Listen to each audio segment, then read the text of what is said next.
The night in Tamriel is never empty. When Magnus's light disappears beyond the horizon and Canarthy stirs the branches, something begins to awaken. In the darkness, a presence emerges, invisible to ordinary eyes, what a mortal heart could not withstand. These are vampires, the undead, hidden in ruins, manors, wastelands, and beneath Skyrim's northern ice. Some are centuries old, remembering times when dragons ruled the skies and the borders of kingdoms were only just being drawn on maps. These are not ordinary monsters. They are predators whose curse transforms body, mind, and soul. Their history in the Elder Scrolls is deeper, darker, and more fascinating than anyone might expect. If you dare look into the night, if you want to learn the truth about the children of Molakbal, their origins, powers, clans, and secrets, then stay with me. Let us begin. Vampires in the Elder Scrolls are among the oldest and most terrifying beings in Tamriel. Their history, varieties, powers, and curses differ by region, and vampirism itself is not uniform. There exist numerous bloodlines, each with different origins, cultures, and levels of corruption. Vampires fall under supernatural entities, cursed undead, sometimes considered reanimated corpses who feed on the blood of the living.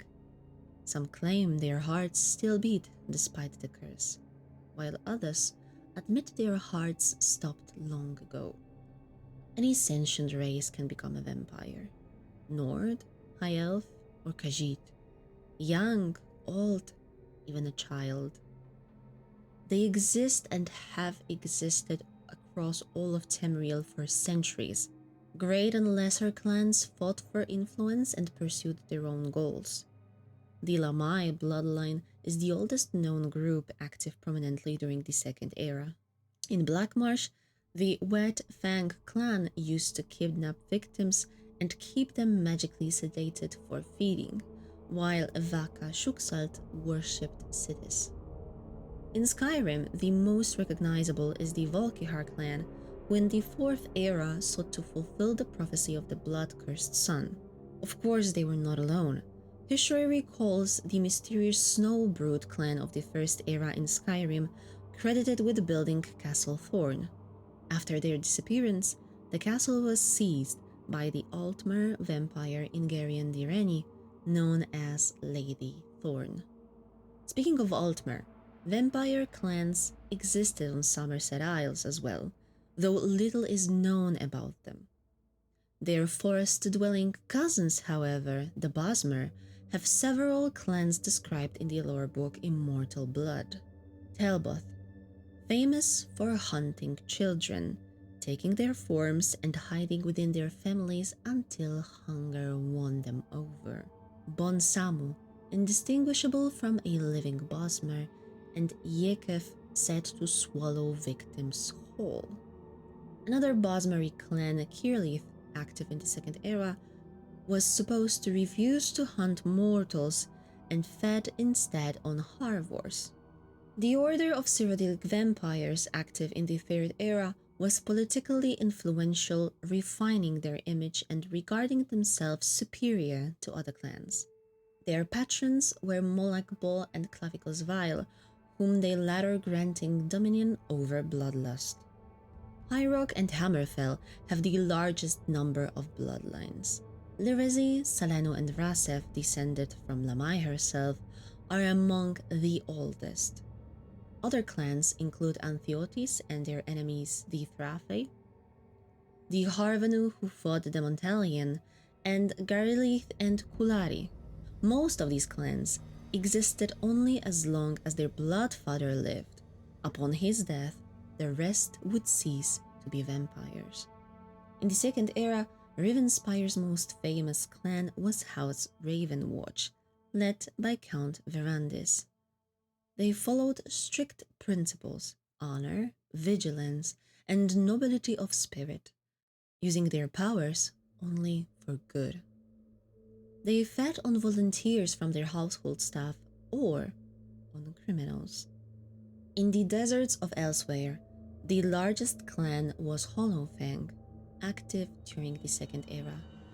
They practiced alchemy, blood magic, and worshipped Sagin, the Khajiiti god of blood, equivalent to Sanguine. A more ancient clan, Tenar Zalvit, lived in the Anaquin crypt between the First and Second Era. They coexisted with local mortals. In exchange for tending the dead, they were fed blood offerings. This balance collapsed during the Knahaten flu when desperate Khajiit willingly begged to be turned. The clan's rapid expansion led to internal crisis and scarcity. In Morrowind, vampirism was shunned, equated with necromancy. Despite this, clans grew. Among the most known was Quara, active between the Second and Third Era, aggressive and physically strongest of all local clans. Their rivals, Bern, were swift, agile, and relished long hunts that exhausted prey. A third major clan, Aunde, consisted exclusively of Altmer, specializing in dark mental arts and advanced magic. How does one recognize a vampire? A vampire's appearance is distinctive.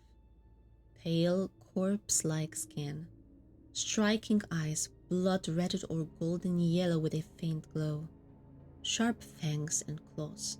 Add to that deadly speed, sharpened senses, and an internal burning hunger.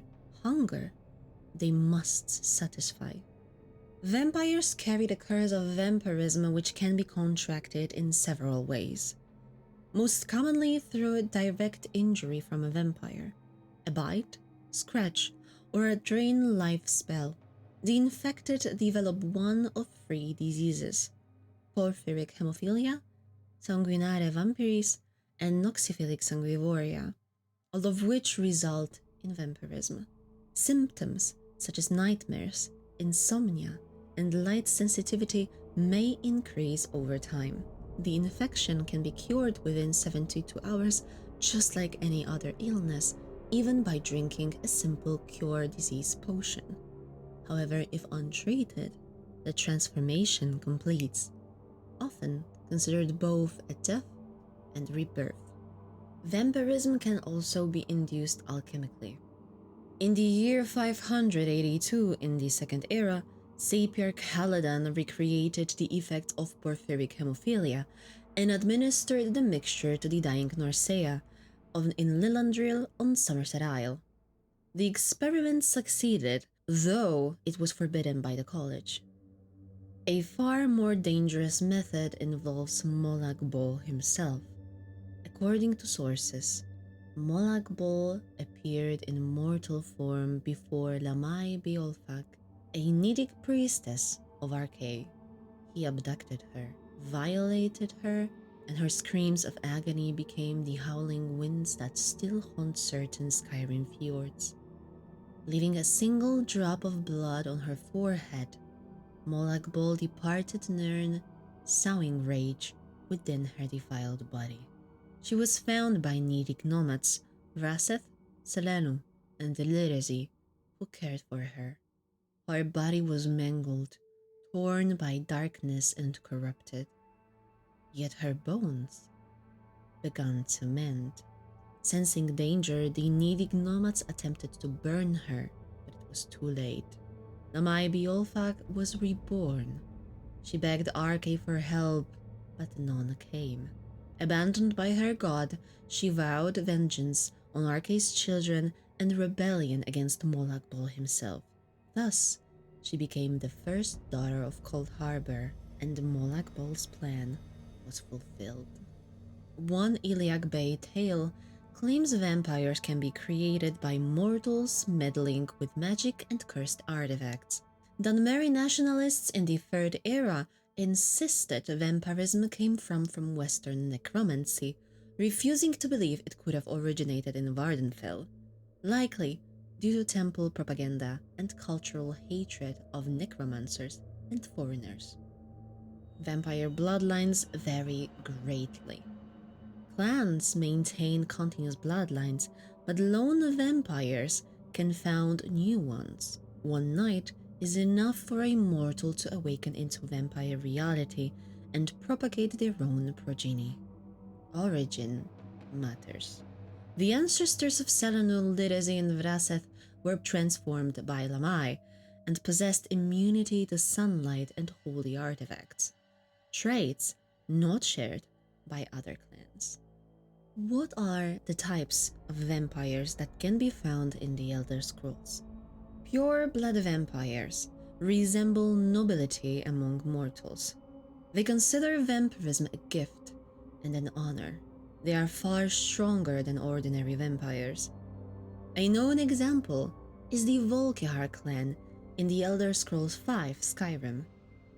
Their status was granted by Harkon's pact with Molag Bal after sacrificing 1,000 innocents. Harkon, Valerica, and Serana were turned by Molag Bal himself. Valerica and Serana, like Lamai one day, are called Daughters of Cold Harbor. Vampire lords represent a special elevation granted to chosen members of ancient clans. The transformation is perilous. Weak vampires may not survive it.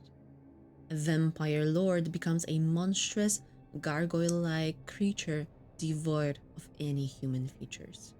Blood signs are created through a ritual performed by Lamai Beolfak herself, replacing a vampire's blood with her own.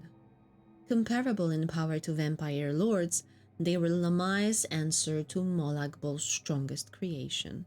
Their senses sharpen, their strength grows with feeding, and some lack fire weaknesses. Blood Knights are artificially created vampires who draw power from other vampires. Large, strong, and feral, they serve vampire lords. Lady Esenia created them beneath Skyrim in Greymoor Keep by alchemically mixing bloodlines with Azure plasma, producing the disease Chaotica Vampiris, which only affects existing vampires, triggering a new transformation. Blood fiends are feral vampires formed when a vampire starves for too long, losing their mind to primal predatory instincts. A notable example of blood fiends are harrowed vampires, or harrow fiends, victims of the harrow storms in Skyrim during the Second Era. For some inhabitants of Tamriel, becoming a vampire may seem tempting. Others find it horrifying. Fortunately, cures do exist, though often painful. Early sources claimed vampirism was incurable, and the Tribunal Temple of Morrowind dismissed reports that Galur Ithari had been ever cured. According to his tale, Galur was turned during a raid on Baal Ur's Daedric ruins. He awakened as a vampire and, seeking redemption, fought the Order of the Black Worm. Eventually, after hundreds of years, he returned to Baal Ur and begged Molag Bal for help. The prince demanded a cursed soul gem from Red Mountain. Upon successfully delivering it, Molag Bal fulfilled his side of the bargain, and Galur endured unimaginable fear and agony. He finally awoke mortal on the altar. He made copies of his manuscript to spread knowledge of the cure, but the tribunal imprisoned him for heresy, forbade publication, and forced him to recant. He lived his final years as a librarian in Vivek's Hall of Wisdom. Another source, from Daggerfall, suggested that killing a clan's bloodfather could cure all its members. In Oblivion, one record mentions that bathing in blood-cleansing souls would get rid of vampirism. The book 101 Uses for Trollfat claims it can restore mortality. In Skyrim, vampirism can supposedly be replaced with lycanthropy, though that is merely trading one curse for another. Another questionable cure involved a concoction of 6 garlic cloves, 2 sprigs of mountain flower, 5 nightshade leaves, Argonian blood, and the ashes of a powerful vampire. This was used to cure Rona Hasseldor, wife of the Count of Skingrad, though sadly, she died instantly. The most reliable known cure across eras is the purification ritual led by Thalion in the 4th era in Skyrim. Little is known of the ritual itself beyond the use of a filled soul gem. Though it was once believed that ancient vampires could not be cured, Thalion succeeded even with Serana. Thus ends our journey through the darkness of Tamriel. Vampires endure in ruins, in shadowed chambers, in frozen caves, and among the crowds of cities, ever watchful, ever hungry. Their names may vanish from chronicles, their numbers may rise and fall with the ages. But one thing remains certain: night will always be their ally. For in the Elder Scrolls, it is not the sun that defines safety. Darkness speaks the final word.